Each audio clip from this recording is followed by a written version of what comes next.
Hey guys, I would really appreciate it if you could watch till the end of the video and let me know what you think about it in the comments as well.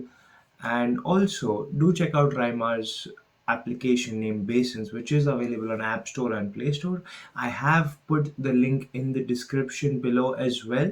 So if you're really interested on how he has optimized on or taken the chance of making money in the social media market with such great competitors alongside with him who are currently present as such as like and are like the big whales of the market, please do go and check his application out and drop your reviews on App Store and Play Store as well.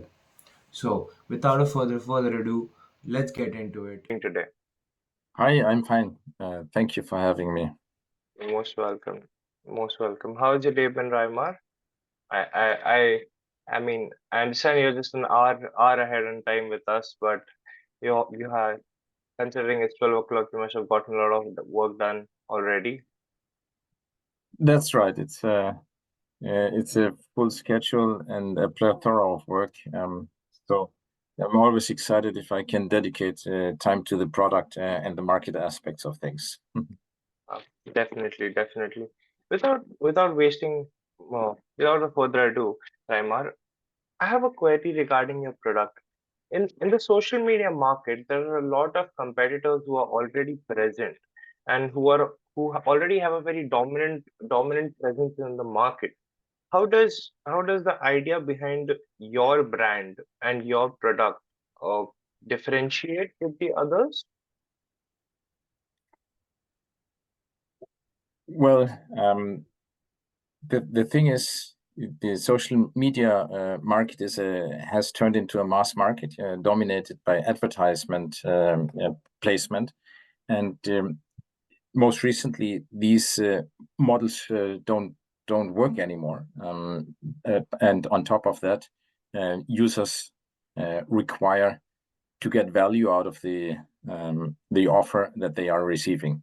So we are seeing huge shifts in this respect, particularly on unleashing user value. Okay. So because after you told me that your product has been launched, I personally went on I downloaded the application and I went on and I checked. Yeah, the user experience is really wonderful. I'll be really honest to you, Raima. Things are very well broken down. It did ask me for what are my preferences as well. What do I like to do? So on a very genuine note, I see that the product is a really good fit and has a long term potential as well.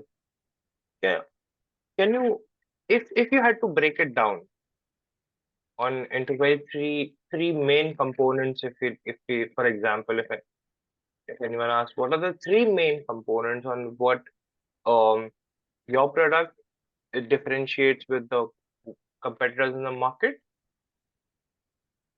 Yes, so sure. We are talking about value.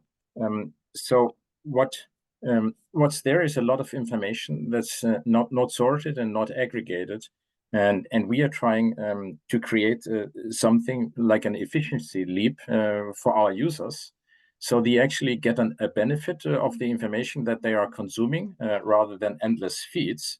And this we realize by an observational study, in real time and with real life data. So what our users get is they get a decision making support for their decisions, and they are have a easy time to identify outperforming products. Then on top of that, it's like an incubator for new ideas because you create visibility for outperforming products. You digitize the word of mouth marketing.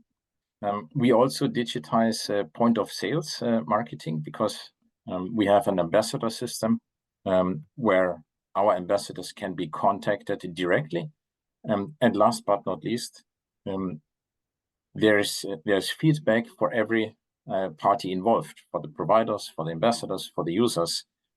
So we transport full transparency into the marketplace, and that makes it easy to gain value from it.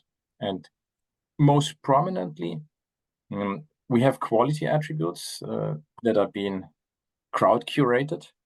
So you're not only getting the descriptive outcome, you're also getting a predictive level of information, how likely it is that you reach your goal with this choice.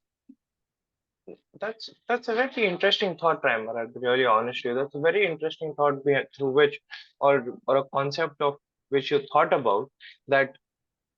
I mean, after I think as well, that there are, like the point that you said, that there's a lot of information out there, but we just do not know if that information is validated or no. Correct. Yes. That's and it becomes a problem because I personally have also been in such cases where I get a particular information, but I'm not sure about it, if it's correct or no, and if it's actually true or no, if a product is actually that price at the price that it is selling at online, or if it's just a scam or something like that. I'll be really honest. Yes, you're talking out of your experience, and this unfortunately is a global trend because you got information overload. Everyone is sharing information. At the same time, search engines are full of paid advertisement. You got also a socioeconomic divide, because a lot of the valuable information nowadays comes in paid subscription models. Boss? And then you have a strong tendency, particularly in social media, towards strong paid online advertisement. So the entire algorithmic world is being optimized towards increasing the duration of consuming advertisement. And this is not what you want to have. Yes. Now I had to think. Now that the way you said that line, it actually put a very big stamp on my thought that advertisement is just a numbers game, very honestly. Whereas it's like how long they can keep you on that particular point watching, and that's how I guess they make the money. I'm not pretty sure of the advertisement market because I've been studying finance my entire life. That's the reason. It's a great point. So let's touch on the market itself, because we are talking the digital marketing market, and it's well on its way to become a $1 trillion market. And the foremost part still resides in online advertisements. You see very prominent examples recently that Disney and Netflix are doubling in on garnering market share, away from the established players like Facebook and Twitter, and so a huge fight broke out, and this is the predominant stake of it. And then you have marketing consulting going on, because there's a lot of new products. And speaking of the new products, one of the niches that we focus on is the affiliate marketing, and that's strongly propelled by the influencer marketing. So one of the great successes that recently TikTok had is that they put out the claim that what their influencers say is authentic and independent, and it turns into a huge market. That's of course to be discussed if it's independent, but the influencer marketing shows the greatest annual growth in market size year over year, and that's projected. It's still only at a tenth of what the online advertisement market is. But those are the new products. So the new business models, they align towards delivering valuable information that you can act upon, and then a more honest business model, because if I'm successful referring a product, then I owe my sales commission. No, I deserve it. No. Yes, definitely. I completely agree with you on that point. I mean, because yes, if you're sharing a knowledge, sharing your experience about a particular product, and you're helping that particular product or the particular help the particular company to get more sales, then you definitely deserve a small cut for yourself as well as referral fees. I'll be really honest, and I completely agree with you. And I guess that's one of the models that your company has also involved with um, with your product as well. Yeah, that's exactly right. So we, if you will, we are pure play for the affiliate marketing, and we've chosen it for a very conscious reason. If we focus on revenues and profits that are highly efficient, then what it buys us is that we do not have to dominate the worldwide market with billions of users to jump over the threshold of being able to be profitable. Because if you're taking out a sales commission, it pays off 10 times the money of online advertisement. So that directly reflects, with a tenth of the user count, I can get profitable and Yes.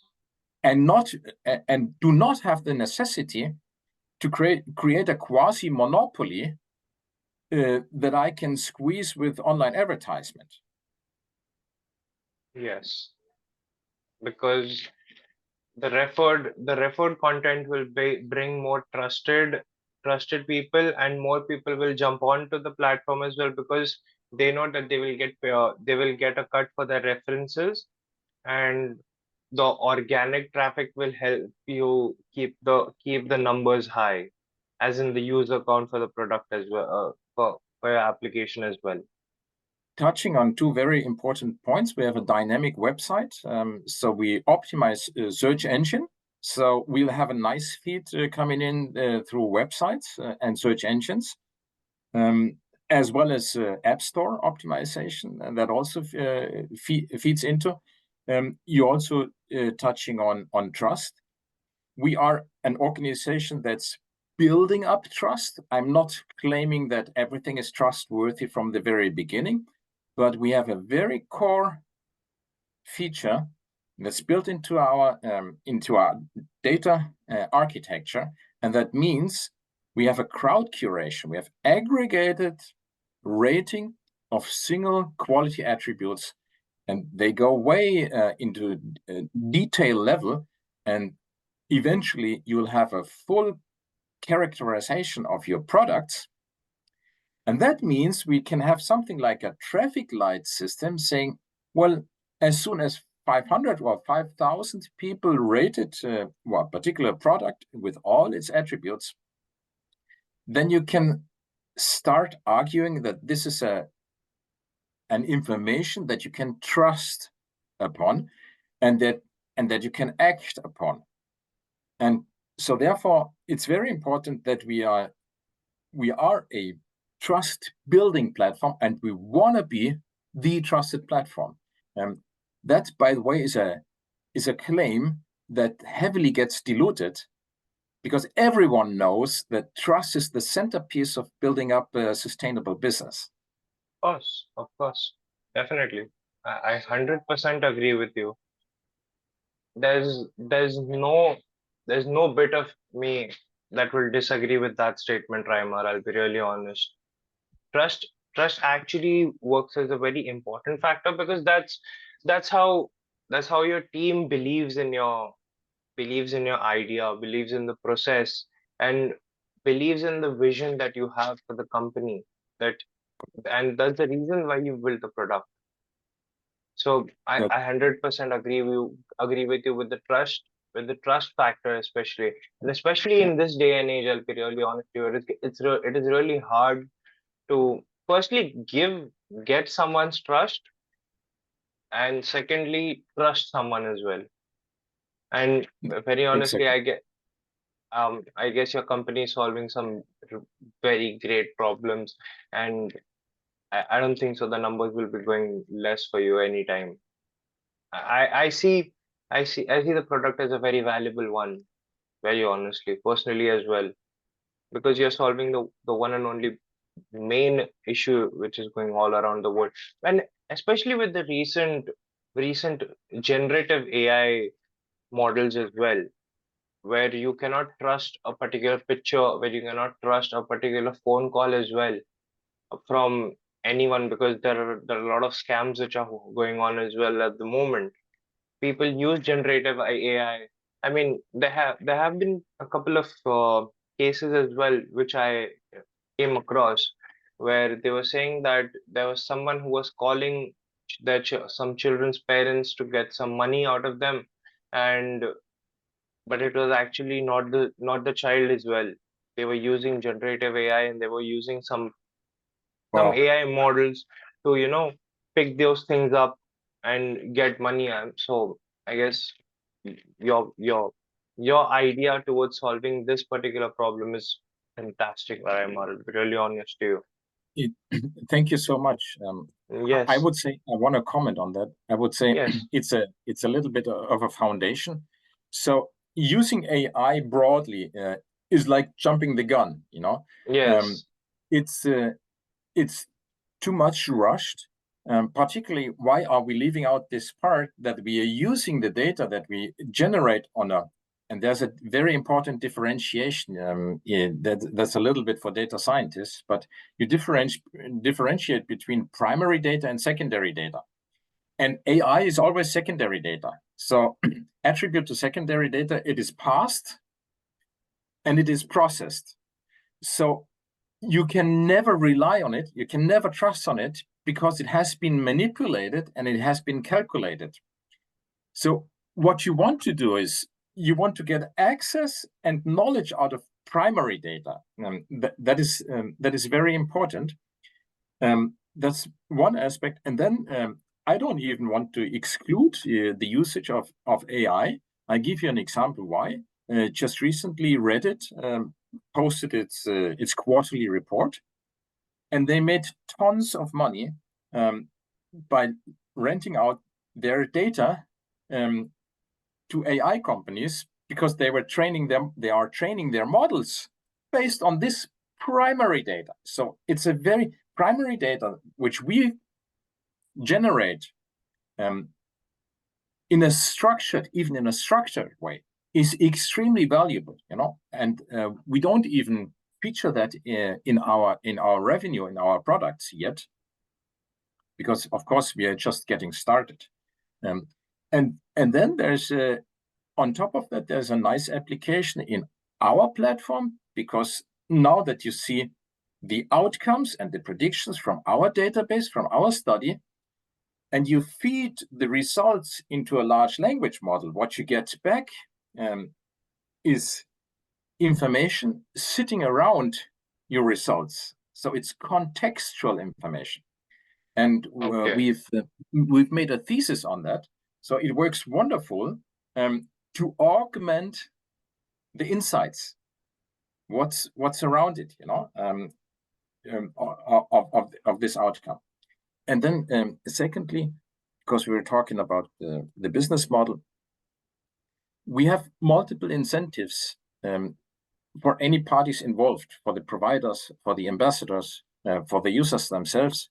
The users co-earn sales commissions with us, as well as the ambassadors can use. We have also to date influencers that use our platform to reach a broader audience with a very specific message. And then for providers, it's free 360 feedback, it's more revenue, and it's a sales force they don't even have to pay for. that's right as well. That's right. That I'll be really honest to you, Raima. I don't have any great words, because your mission and your vision is so clear for the company, and the problem you're solving in the market as well, that I generally have no words. Then another question I would like to ask you, speaking about the metrics assessing the model, what Mhm. what metrics would you be focusing on using your application? Well, we've did extensive research in how the SEC filings are considering, and the ones that I like best, because it really measures the performance of a social media corporation, is you have revenue per active user, which is very relevant because it speaks to efficiency, and then you have profit per active user. And Okay. those are the two major metrics you want to consider on the economic performance. No? Okay. And then, of course, in the app, you have these metrics of, well, the user growth is an important one, absolute and relevant and relative. Then you have the retention rate measured by the churn rate. Of course. Which is a very important one, and then there's a tricky one that Apple features is the 1 and 7 and 28 days retention rate, and this factually measures how often do your users that installed the app actually come back and use the app. So Okay. Speaking of how we perform and how we benchmarked our financial model on the revenue and profit per active user, we are very conservative. We position ourselves at about 20% of the performance of established players. Okay. So and the same is true. I mean, we have fully benchmarked and going into the metrics and performance of our app itself. That you can read out of the dashboards of Apple and Google Play Store. And here we observe that, I forgot to touch on one, conversion rate is for the app also an important one. We are in the top percentile for the conversion rate, and we are actually, I would dare to say, world master, or in the league of world masters for churn rate, because we are factually not losing a single user. That's wonderful. That's actually wonderful. Yes, it's exciting because the people do not feel personal objections against it. They are curious. They want to see what they want to observe. They want to jump in. They do get the idea, just like you reported in the beginning of this, and so that is very promising. I have to also be honest that to date, we have not a tremendous user base. We are still at the verge of jumping over 1,000 active users, which is the very beginning of our story. And during that time, we are still underperformers in the 1 and 7 and 28 day retention rate. In other words, people are waiting for more things to happen, more content to come in, and this, of course, we are addressing with a multitude of measures. There is things to be done on the app itself, the technology.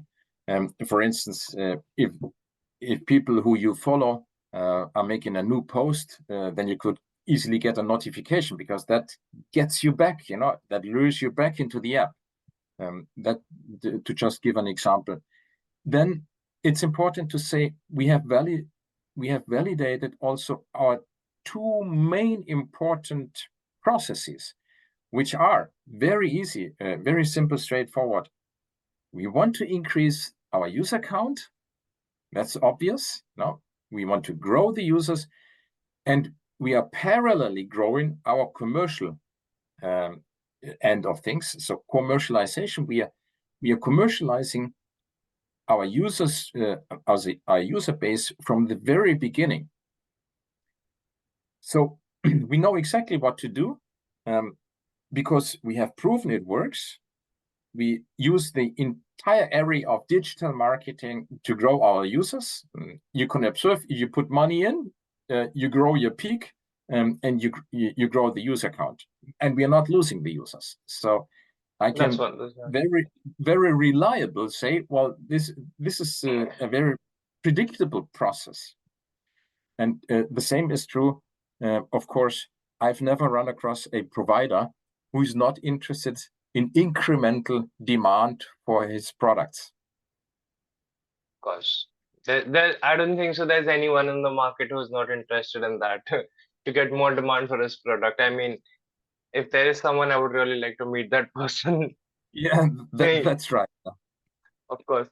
Well, coming on to the next question, could you please tell our viewers that how how is your team well equipped for the problems that they might face ahead, might or might not, and how um how have you formed your team? Because of course, when you come at such a big level, when we have such big competitors, we need a very strong team as well to back you and understand your perspective and your vision. So can you just tell me a little bit about that as well? Of course. So I'm an engineer. I led products to medical devices, pharmaceutical, biotechnology, health IT. I did engineering consulting projects, and I got lucky so far. In any occasion, I've managed to compose a worldwide leading team. Okay. And people stick with me, and they succeed with me. And then the second part where I got really lucky, and I think that's crucial as well. We have in-house development. So the entire software team is in-house, and that makes us super strong because what we have put in is almost, in the early phase, you could not finance that. And because it's hundreds of thousands, in the meantime, it's millions, in a time where we only raised a couple of €100,000. The entire team is shareholder as well. So they are fully identified. They act and want to act like owners, like entrepreneurs. And then they are extremely qualified. So that was the luck of my life, that I had all these capacities, and I was able to raise these people with front end software development, with back-end software development. Content moderation is a highly technology-driven discipline nowadays. It's also highly political, so you want to be equipped high-end on that end. Artificial intelligence, machine learning, everything is in-house. And the team that I was able to land here, they have launched on a worldwide basis multiple applications reaching an audience of millions of people. So we are also talking about decentralized structures to even make these technologies and these platforms scalable. No, that's what we talk. And therefore, I like your comment a lot. How do you compete?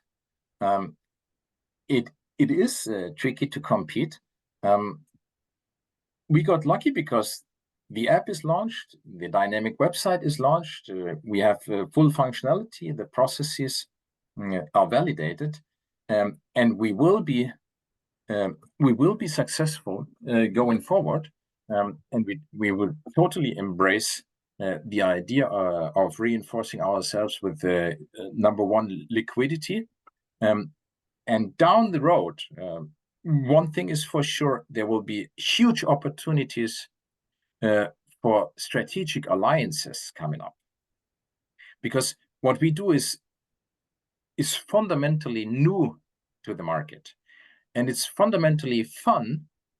And people do it, they use it, they enjoy it. And on the other hand, parties that are not involved yet, they see a big delta in their required behavior. So there's learning. So there's a constant missioning of the market. But this is what we are successfully doing. And this will spur a lot of nice strategic opportunities.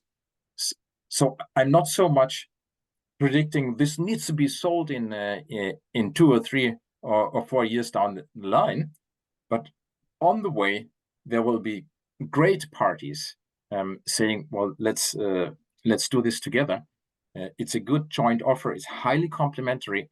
And again, the method that I'm applying here is not discriminating any party. Yeah.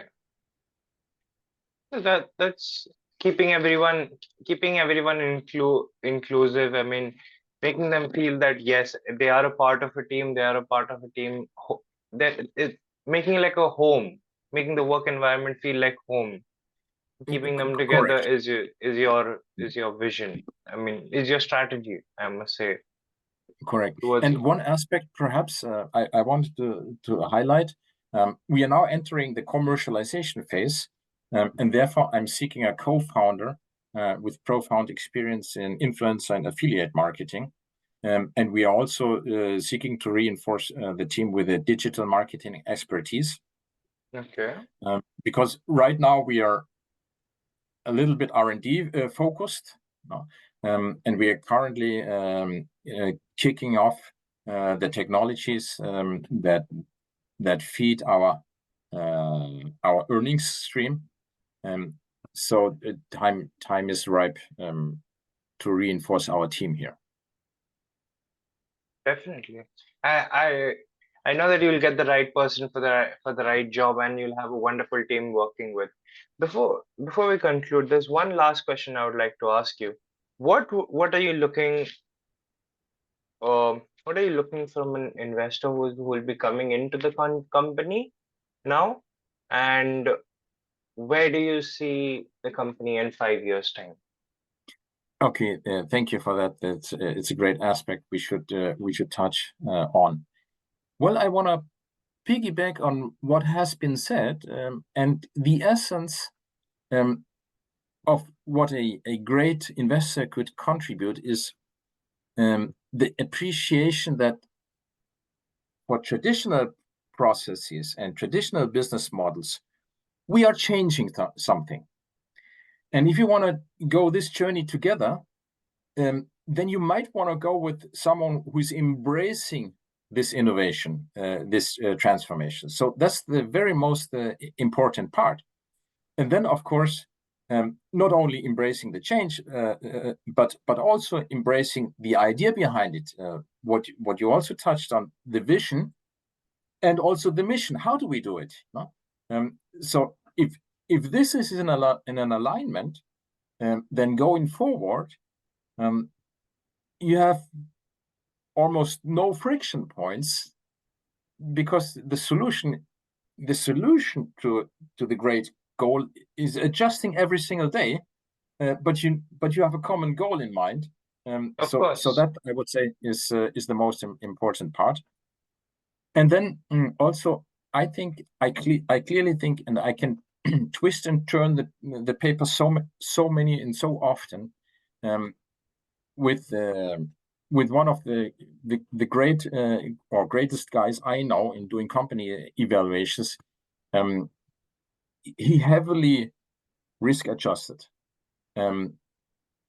We conservatively benchmarked, and as of today, the outcome was that this opportunity is worth 73 million euro, and with the financial performance we have in mind and we have modeled for the next 5 years, I would be extremely surprised if we could not make it into the glory hall of a unicorn, jump over that threshold. So I knew from the very beginning, when I benchmarked this business plan, that we are on to something really big. At the same time, we have to be very disciplined, because we are driving change. And driving change sounds good, but it's not an easy task to take on. Of course. I mean, change, very honestly, is a very big word. And if you're the person who's leading the change, then that person should also embrace, just like you said, the the patience and the time that will go by with it as well. They have to be very calm and composed regarding it. So definitely, I agree with you. Totally. Yes, and I genuinely will agree with you on another point as well, Raimar, which you said that you do value this company as a future unicorn, and definitely with the idea and the concept and the problem that you're solving, the trust problem in the market that you're solving. This vision mission will definitely one day get this company as a startup in the market, definitely as a unicorn startup. My bad. Sorry. Thank Yes. Yes. So we are very confident we'll go our way. We are very happy to embrace future partners in any aspect, and I could also, perhaps on a different occasion, speak about additional products that come to our minds and that are apparently will be valuable. At this time, we totally focus on it. We want to show the world that this is functional and this is adding extreme value. And we started this interview with value. We are displaying qualitative and quantitative value that has been validated, verified, or falsified by the crowd. So you could easily argue that what we are doing is we are a standardization method for displaying the value that can be created in the world. That's wonderful, Raimar. That's absolutely wonderful. I have no words for you. Well, won't take up much of your time as well. I understand you've been busy. So let's conclude our meeting here today. Thank you so much Yes. for coming over, Raimar. I will drop a link in the description of Raimar's application. So please do go check it out. It's available on App Store and Play Store. So anyone who's using an Apple or an Android can use it, and definitely do go check it out and build trust between everyone. Thank you so much, Raimar. Thank you so much, Arjan. It was a pleasure. Pleasure. See you. Thank you. Bye.